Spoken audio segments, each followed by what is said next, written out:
Recreation first நாம் ஏன் போகிறோம் மெட்ராஸ் சாரிலன்னு பார்த்தீங்கன்னா, சரி அவ்வளோ பெரிய ஆர்டிஸ்ட்டு அவங்க நிறைய ட்ரையல் அவுட் பண்ணி அவங்களோட பர்சனல் காஸ்டியூமரை வச்சு ஒரு அட்டையர் க்ரியேட் பண்ணுறாங்க.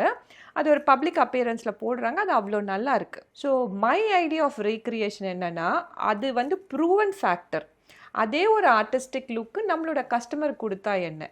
ஸோ எல்லாராலையும் ஒரு பர்சனல் டிசைனரை வந்து அஃபெக்ட் பண்ண முடியாது.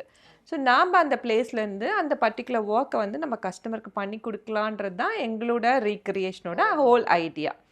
இதில் காப்பி இதெல்லாம் நீங்கள் கேட்டிங்க இல்லையா? பட் ரொம்ப ஸ்ட்ராங்காக ஒரு பாயிண்ட் எப்பயுமே நான் ஹைலைட் பண்ணுவேன். We don't have any competitor at all. இது கேட்கும் போது வியர்டாக இருக்கலாம், எல்லாரும் பொட்டிக் வச்சுருக்காங்களேன்ட்டு.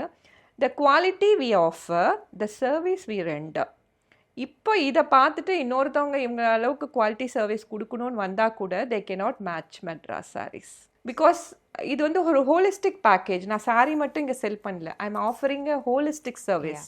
ஒரு ஸ்டைலிங் டிப் கொடுக்குறேன், இந்த சாரீ என்ன டீட்டெயில் சொல்கிறேன், அண்ட் எல்லா கேள்விக்கும் பதில் அளிக்கப்படுது. So that's a service we offer. So in that way I don't have a competitor at all. நான் காம்படிட்டருக்கு எதுவும் சொல்ல விரும்பலை.